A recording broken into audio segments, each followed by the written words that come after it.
Hello, everyone. I miss you. I miss having coffee break. This is Dr. Michele Alignay coming back after a few weeks, almost a month of hiatus, and doing coffee break this Thursday afternoon. So magandang umaga, magandang hapon, magandang tanghali, magandang gabi, wherever you are in the world. Let me greet you a good day, friends. Ayan. So this is coffee break. Yes, it's the afternoon. So eksakto. At meron na tayong watchers. Ayan. Sa aking pagbabalik, nagbabalik din ang unang-una. Hello, Ma'am Shimia Bueno. Oo, first hindi ka team replay kasi panghapon tayo ngayon dahil ang dami ko ring hanas. Okay. So, eksakto yung topic, 'di ba? Eksakto yung ako parang ano ba yung better way to start another season, another round, another new episodes of Coffee Break than to talk about stress, 'di ba? The topic that I'll talk to you about today, it's about unhealthy stress. Dok, meron bang healthy stress? Meron bang unhealthy stress? Ikaw, tanungin ko muna bago tayo mag-usap. Kumustahin ko kayo. Kaya ko rin, I really feel that I need to do coffee break already because it's just, I miss conversing with you. I miss talking to you about these things. And I would like to ask you, what stress you? Yan yung pinakamagandang tanong. Ano ang nakaka-stress sa'yo ngayon? Ano yung bagay na paulit-ulit parang stress pa ba to? Parang hindi na to healthy. Ayan. So, would you like to reflect and check ano meron sa buhay mo ngayon, ano meron sa mga circumstances mo that's actually becoming difficult, becoming stressful, na parang hindi na yata okay, parang nakaka-apekto na siya ng husto sa akin. So, can you put that in the chat? Alam ko, lahat naman tayo may hugot regarding stress. Sino bang wala? Pag sinabi nyo na, Doc, ako walang stress, ay nako, palit tayo. Kayo ang mag-guest dito sa coffee break and to talk about paano kayo nawalan ng stress. Because as you see, in real life, stress is really packaged with life. Diba? Dahil sa dami ng, kanina I realized that sa dami ng changes, challenges, and different circumstances. So ngayon yung iba, stress kasi nagbabalik na sa office. Yung iba, stress kasi LDR. Oo, moms. LDR ka, long distance relationship. Yung iba, stress kasi nagbalik sa office. Yung iba naman, stress kasi maraming trabaho pa rin sa bahay. Ako, wala yung aking able helper, wala. So, nagbakasyon kaming lahat. Tapos siya nagbakasyon din siya ng mas matagal kaysa sa amin. So kasama na doon on top of everything that has to be done at the house. And then, another thing, others are stressed because nasa-stress sila dahil papasok na daw sa school yung mga bata. Ako gusto ko na pumasok sa school yung mga anak ko because as a psychologist and someone who teaches developmental psychology, I know that they're missing out a lot of their developmental milestones that's so needed by children and teens. So, kanya-kanyang stress, and I would like you to realize that it really depends on how we look at it. Pero in reality, later I will discuss with you what are the signs of stress. Pero the big question is that, meron bang healthy stress? Alam nyo, there is such thing as called eustress. Ang pangalan niyan, ayoko nang gumawa ng banner, pero ang pangalan niyan, eustress. Meron tinatawag na eustress. Yung eustress, hindi ikaw na nasa-stress. It's spelled as eustress. Can you say that with me, eustress? When eustress is actually about good stress. Oo, merong healthy stress. For example, si Mami Mia, LDR kayo. Stressful talaga yan. Malungkot LDR. Pero, eustress yan. Hindi useless. Eustress kasi kaya kayo LDR kasi mas magandang mission, may mas magandang purpose yung temporary na pagiging LDR nyo ni husband. Okay? So, hi sa ating brother Monching Bueno, who's all the way in Canada. I-share mo sa kanya tong live stream na to, Mia.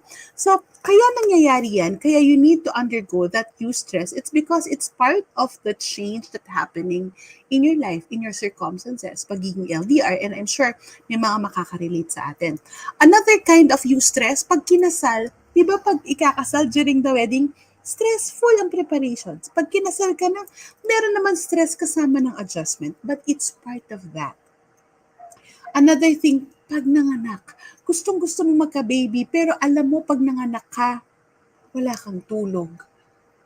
Yung budget na para sa inyong mag-asawa mapupunta sa baby. So, anong nangyayari? Ang nangyayari is that yun ang nagiging source ng stress, but it's not the unhealthy stress, because this stress is actually part of the transitions, part of the stages in life.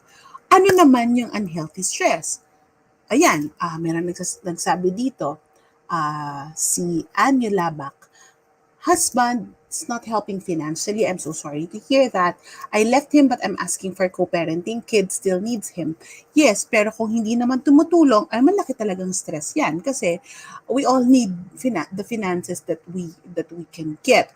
So, sabi ni Mami Mia, stress na may sariling mundo yung mga teenagers. Ako rin, may sariling mundo na yung mga anak ko dahil teenagers na sila. Pero isipin natin, is it really stressful?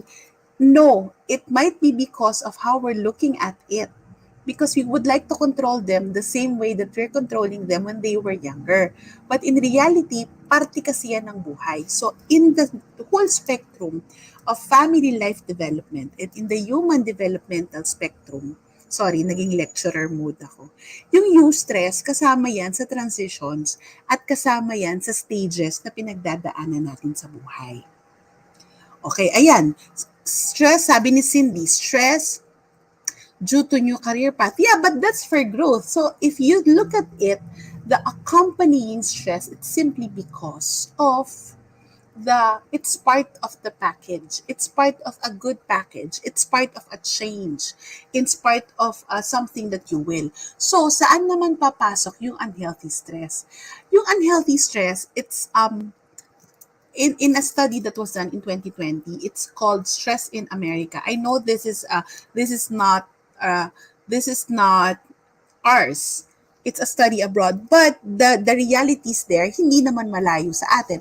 Uncertainty about the future. That's one of the major causes of stress, and I think we all experience that, even from the pandemic, from the elections, and all the changes, even in the war. Nangyayari yan, nararamdaman natin yan. Another is that disruption of customs and traditions. Friends, di ba? Napakaraming na-disrupt. Na-disrupt yung klase, na-disrupt yung program. Dati, di ba, stress na stress tayo pag may program yung anak.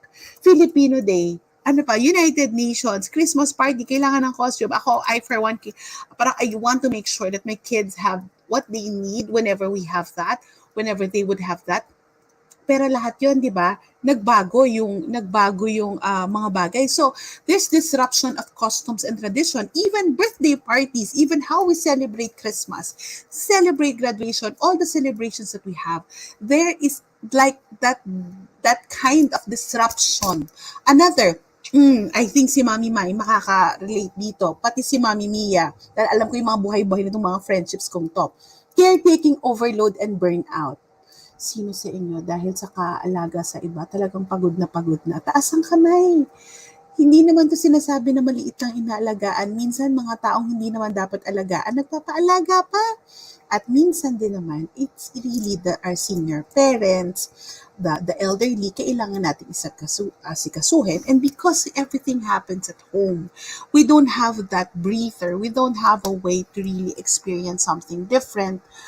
Because of the limitations that we had during the lockdown, honestly, that really affected us. And so, we went through caretaking overload and burnout. So, kasama po yan sa package. So, and lastly, grief and loss. Grief, loss, and trauma connected to COVID. So, ito these are the sources of stress. And I think even now, nangyayari pa rin yan sa atin. So, naapektuhan tayo ng bonggang-bongga because of the grief and loss and actually exposure to COVID. And I'm sure many of us, like my friend Mia, they had COVID as a family, and then I don't know, I hope that there's no more trauma with you and with your daughter na talagang you had a very critical experience because of getting sick. Because of that, you have to check where is it coming from, friends. Kaya I really thought, what's a good topic when I come back for coffee break? Really, we have to check saan ba galing tong stress na to? Sa loob o sa labas ng bahay? Sa loob o sa labas ng utak? Because honestly, many things outside us, if a lot of stressor outside us. Tingnan natin yung mga outside stressors. Kasama dyan yung presyo ng bilihan. Oh my God, ang presyo ng gas na gustong maging honor, di ba? Sabi nila, gusto niya maging honorable mention kasi parang 90 yung mga, 90 yung taas niya, pwede naman siyang mag-70 na pasang awa. Oo, pwede pa nga 50 eh. So, taas ng gas, we want to control what's happening outside us, ugali ng mga ibang taong nakapaligid sa atin, parang circumstances, ayaw mo lumaki yung anak mo, kasama yan. Kasama yan sa nakaka-stress. But in all honesty, these are things that are beyond our control. Oo nga, tama. Kung kailan lumalabas na uli ng bahay, mahal na lahat. Parang ayaw tayong palabasin, di ba? Everything is beyond our control. And that's why we become so stressed. It's because we're trying to control these things beyond our control. And there's a quote by Hemin Sumin that says, is it the world that's so busy or is it your mind? Yun yung tanong niya. Hemin Sumin is a monk. He's an author of a book. And then he asked, is it your mind? Is it the world that's busy or is it your mind? And another phrase that he said is that when the world rests, your mind also rests. Ganda, di ba? When your mind rests, the world also rests. Kasi in all honesty, tingnan mo yung mga stress. Maraming ang nasa labas, but because of our thoughts, because of our fixation, we get too consumed by it and we would like that we control them. In a point of our mind, in a point of thoughts, gusto natin kontrolin yan. And these external events happening to us, it becomes an internal stressor because we want to control it in our heads. That's why we resort to anxiety, we resort to panic attacks, we resort to overthinking. Lunod na lunod tayo because the biggest source of stress is our thoughts. The way we look at it, the way we think of things, it's actually sa isip natin. Kaya sinasabi nila, nasa isip lang yan. Hindi naman to gawang isip lang. But it's just that we become too consumed and it can add to the stressor. And is it okay? It will not be okay anymore if this normative stressor, yung mga normal na nangyayari or yung eustress, hindi na siya okay kung naaapektuhan na yung ating total well-being in terms of our physical and mental health and even our relational health naaapektuhan. So when you look at that, stress is okay to a certain extent. Eustress happens, but it is unhealthy stress already if we are not listening, we are not looking, we're not accepting that, hey, this is the reality. Hey, it is stressful. Marami kasi sa atin gustong maging superwoman, superman, na parang gusto kong alam ko lahat. Are you getting me? Gusto kong alam ko lahat. So, ayokong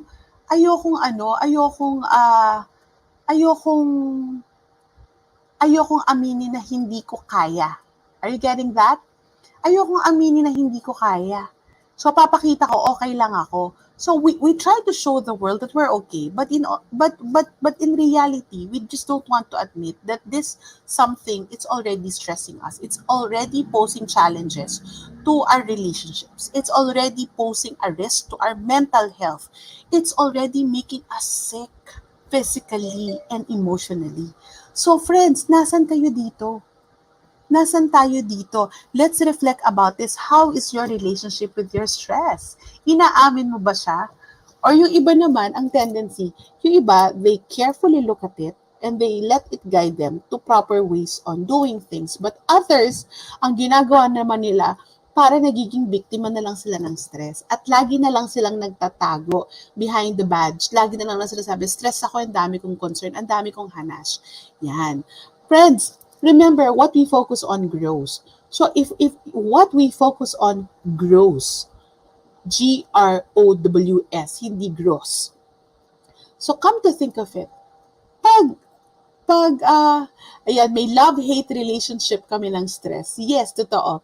So, kung hindi mo kikilalanin kung ano yung mga bagay na sobrang nakakaapekto sa'yo at hindi mo rin papakinggan ang signal sa katawan mo, our thoughts, remember what we focus on grows. So, the focus is actually in our thoughts and it actually pulls a lot of emotion. So, many people, they thought that they're emotionally burdened. They become so much affected, but they don't recognize that it starts with their thoughts. And ang nangyayari, it pulls towards behavior.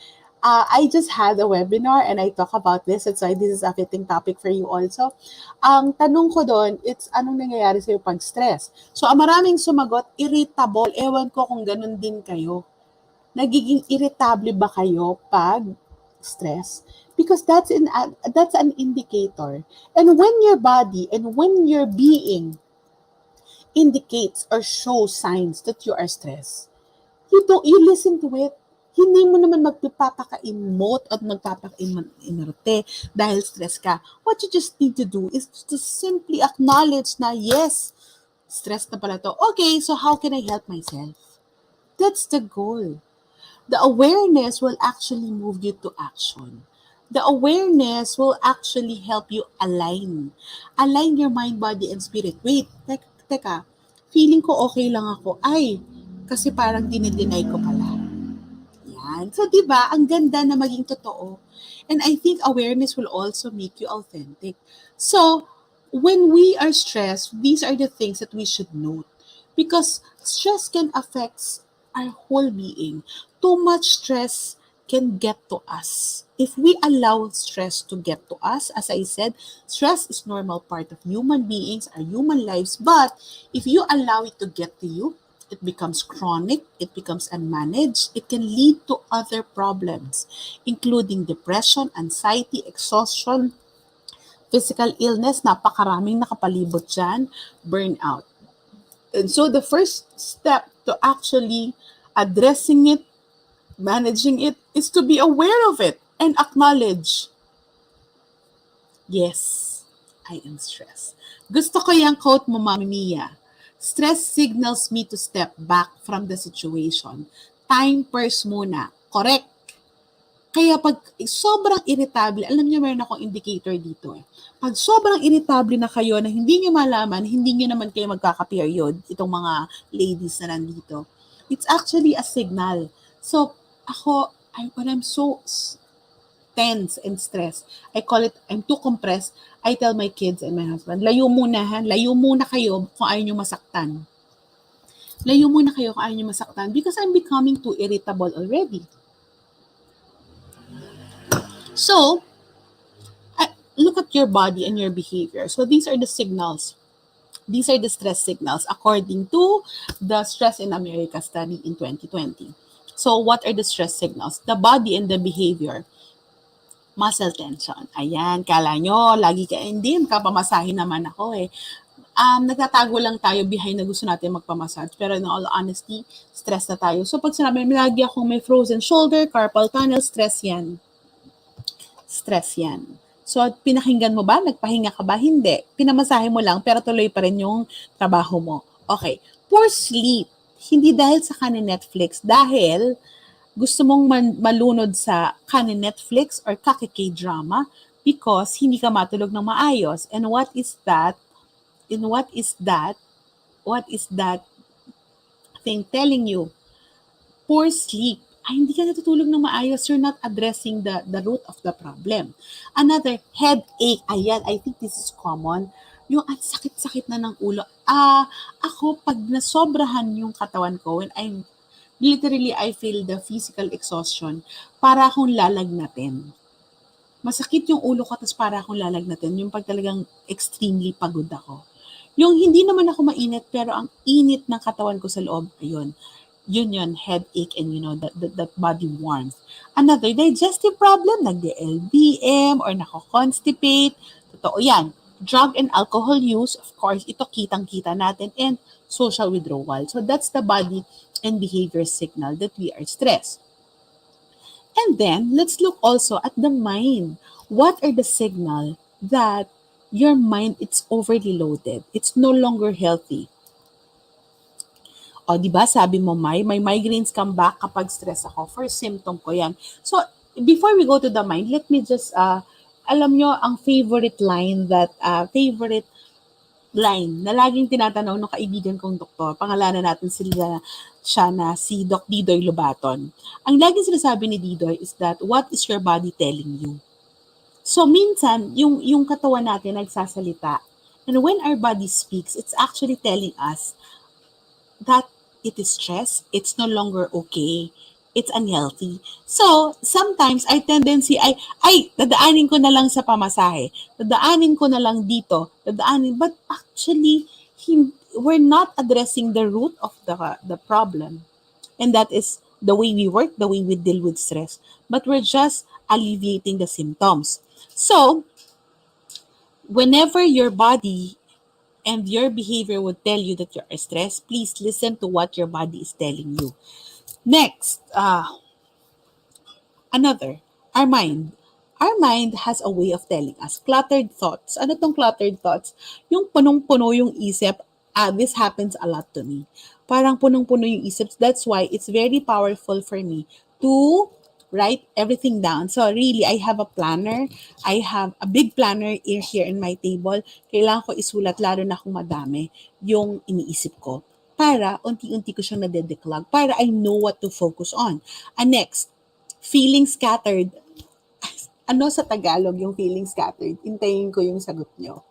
Hintayin natin yung sagot nyo. Ano yung feeling scattered? Ako, parang paborito ko rin to, yung feeling scattered or lutang or sabog, diba? Lutang, sabog, lugaw. Pero feeling scattered, hindi mo na alam. Teka lang, naiwan ko to. Saan ko ba nalagay to? Parang nakalimutan mo na yung schedule. The more because come to think of it, if, yan, sabaw, lutang, di ba? You come to think of it, if our mind has too much, and then wala na siyang paglagyan, kaya sumasabog na, it becomes disoriented. Konektado dyan, yung distractibility. Parang you're so jumpy also. Yung ang dali mong ma-distract, ang dali mong ma-dissuade, and distractibility is that na parang you become, it's so hard for you to focus. So distractibility and poor concentration are actually signals. Yung poor concentration, you know when I had my burnout, nung nagkaroon ako talaga ng severe, extreme burnout, what happens to me is that hindi ko masulat yung isang article na kailangan kong tapusin. Usually, in 2 hours, I can whip up those kinds of article for Feast magazine. But when that happened to me, parang half day na ako, nakatitig lang ako sa laptop. And that's poor concentration. Ayan, tama. Distractibility. Nadidistract ako kahit sa langgam na dadaan. Start a million things but don't finish anything. Tama, Mai. Yan yun. Natawa ako sa langgam. Pero totoo, lahat nangyari rin sa akin yan. Yung sa inis ko, yung langgam dito na nagtitrail dito sa malapit sa akin, inis na inis ako. Tapos, lahat ng bagay na nakikita kong madumi, wala in place, it becomes a trigger. Tama, Maria Lourdes, nagiging trigger. So, poor concentration, distractibility yan, poor concentration, and memory problems. Ano tong memory problems? Nagiging makakalimutin. Parang ang bata-bata pa natin, pero bakit nakakalimutan na natin lahat? And then, ang isang importanteng bagay, and how do we know? We feel overwhelmed. Parang ang dami, hindi mo alam. Ito yung, I think normal to sa mga mommies, hindi natin alam kung anong uunahin natin, and that can be so true. So those are the signals that our mind is really too stressed. The other one is physical. That's the physical signal. So these are the mind or the mental signals. And like, hawak mo lang, akala mo na wala na. Hawak mo lang, minsan yung glasses. Nasaan ba yung salamin ko? Bakit ba ang sakit ng ulo ko? Only to find out that your glasses are on your head. So, what about emotions? What about emotions? So, this is really a big indicator. But the thing is, our tendency is that when something happens, we project it to other people. Like, if we are upset or we are angry, we actually project it to other people. Na kasi kung hindi mo sinabi yan, hindi ako magagalit eh. So, we have to tune in to what we really feel. We have to label the emotion. So, what we can say is that look at the emotions. What are the emotions that you can tell that this is really unhealthy stress? Discouragement. Yan. You feel so down, you feel discouraged, may nangyari, and then it will just, bring you down. Another is that low enthusiasm. Anong ibig sabihin nito? Walang energy, friends. Ay, nako. This happened to me many times, and I think you can also relate this. Parang, ay, ang baba ng energy mo. Parang, okay ka lang? Paano ka pa makakatrabaho? Minsan tanong ko sa sarili ko, I have low enthusiasm, but how can I give a talk? How can I, share life and share these things kung ako mismo parang na bumabaksak. Either you're becoming lethargic or you're languishing already, low enthusiasm. Tingnan mo yung ganito ka ba dati? Ayan, ganyan ka ba dati? Yun yung benchmark mo. Hopelessness. Hopelessness, parang wala ka nang makitang solusyon. Parang ganito na lang ako lagi. Ito na yung nangyayari sa akin. I'm a victim of my circumstances. That's your feeling. Agitation, di ba? Minsan yung tawag natin, agit na agit. So you have to check where is that agitation coming from? Bakit naman natitrigger agad? So yung agitation na yan yung agitation na yan yung tinatawag natin na ah, sorry, yan yung trigger. Yan yung mabilis ma-trigger. Yung parang napakasimple naman nung sitwasyon, pero bakit trigger siya agad? Bakit nagalit agad? So agitation. Konting bagay, you become really agitated. And disconnection, you just don't care. The things that you care about, you just don't care. The people that you would like to talk with, you just don't care. So disconnection. And lastly, irritability. Ladies, alam ko maraming ladies na nakikinig dito. Taas nga ang kamay. Sino dito? Alin dyan, if you are irritable, that irritability is a common sign that you are stressed. If not, tell me what's your common signs that you are stressed. Okay? So, either kung ano man yung nangyayari sa'yo dito, you have to really reflect and you have to, hindi ko to inexplain para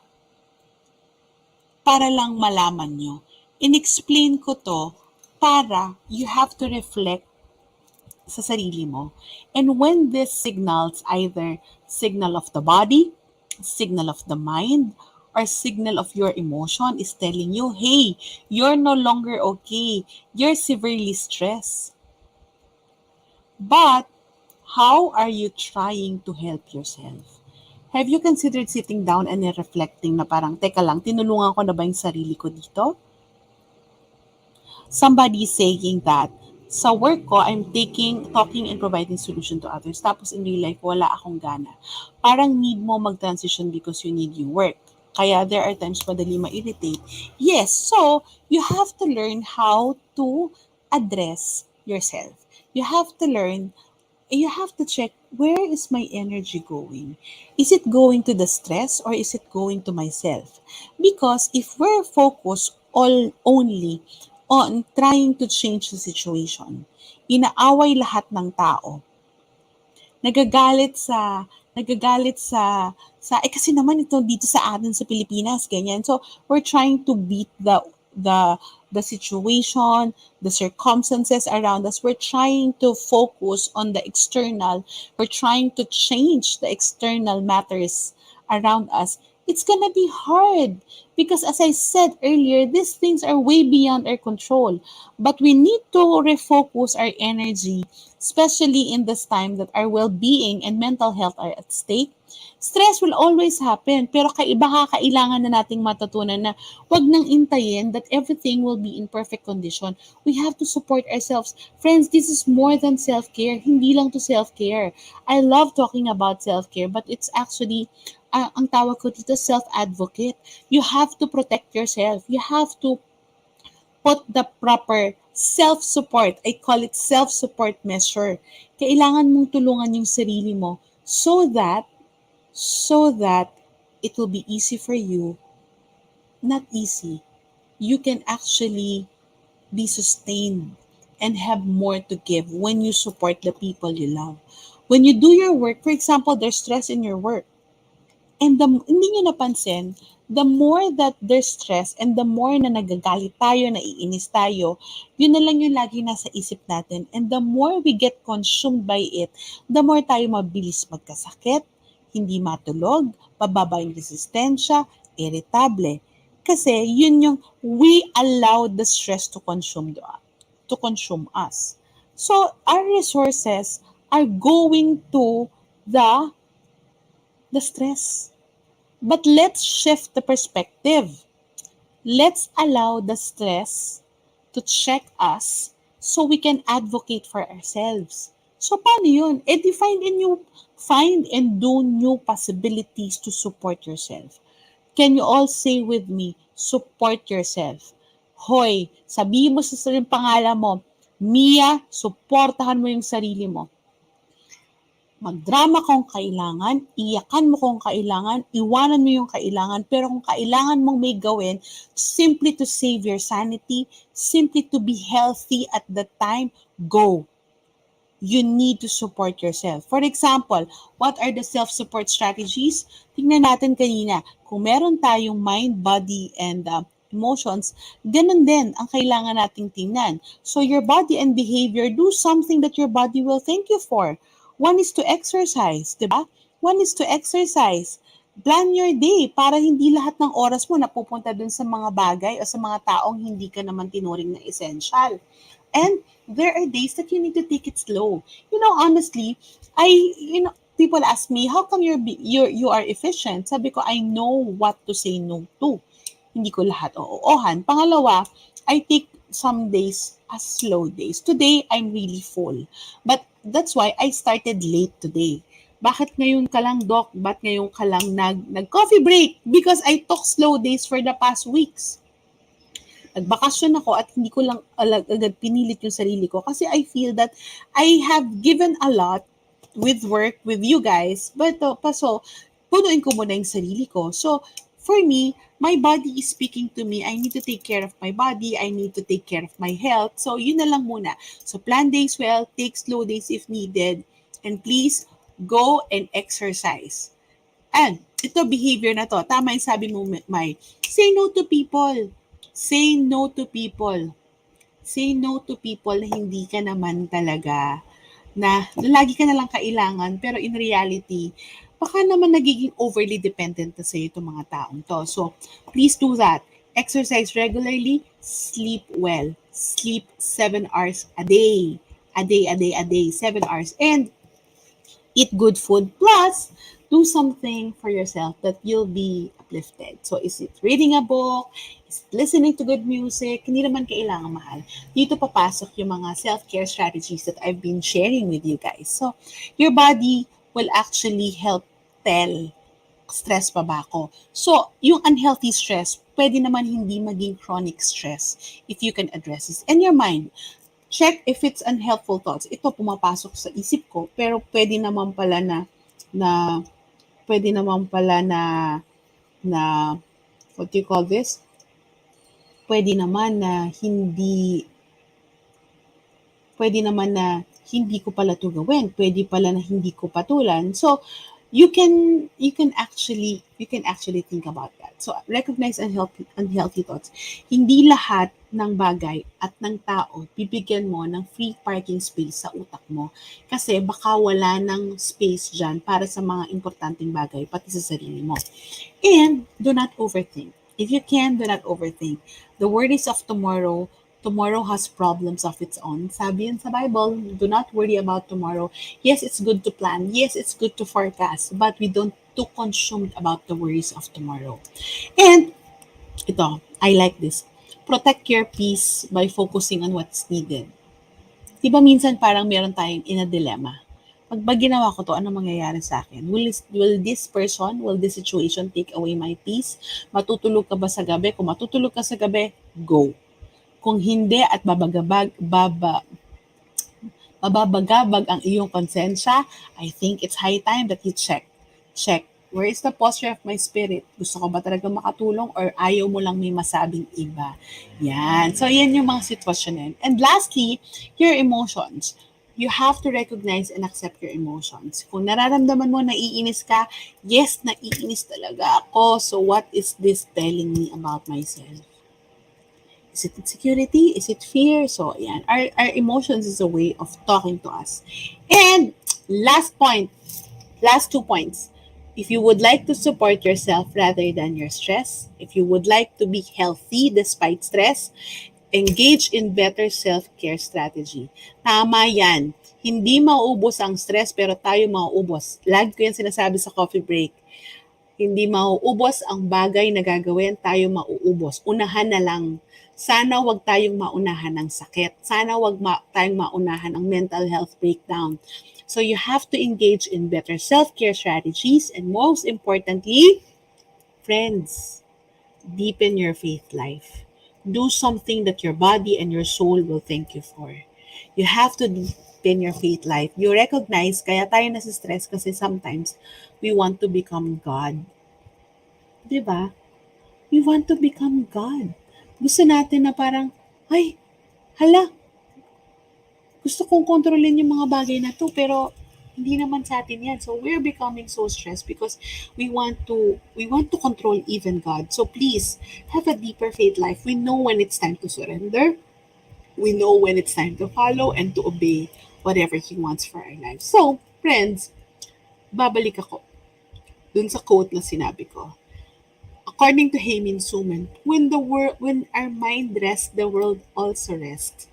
And I would like to really challenge you, support yourself rather than your stress. And because of that, I would like to promote this special event that I will be part of. If you would like to support yourself rather than your stress, if you would like to have a new structure, a new experience, and a new life to be given to you, please, you can come and join us at the Jewels Conference 2022. It's happening online and on-site in July 2 and 3, Saturday and Sunday. Saturday, it's on SMX and online. Sunday, all the classes, including the classes that I will be giving, it's going to be online. It's a day of self-discovery, empowerment, faith for every woman. This is really for women. Friends, wag nyo nang pag-isipan pa dahil sigurado ko mabibless kayo. May stress sa buhay, pero this will actually help you deepen more of your faith. It will empower you to support your life and to support whatever whatever circumstances or whatever the situation that you have right now. So, yan ang aking mga ibabahagi dito sa Coffee Break, and I hope that we'll continue the conversation here in Coffee Break. And if you have more topics that you would like us to discuss, please put that in the chat, or you can send me an email here. You can send me a direct message here in my Facebook page. So friends, I hope that you continue supporting Coffee Break. If you would like to support Coffee Break, you can you can share this live stream to your friends, either in Facebook, YouTube. It's also in Spotify, so you can do that. And also, we have you can support Coffee Break using Facebook stars. I think they have a star party right now. And you can actually send me a message, and you can send your support through GCash. And let me end with this quote. Ako pala nagsabi ng quote. Create ways to manage your energy, your time, and well-being rather than managing your stress and sickness. Of course, we want to be well, we want to be healthy, we want to be whole.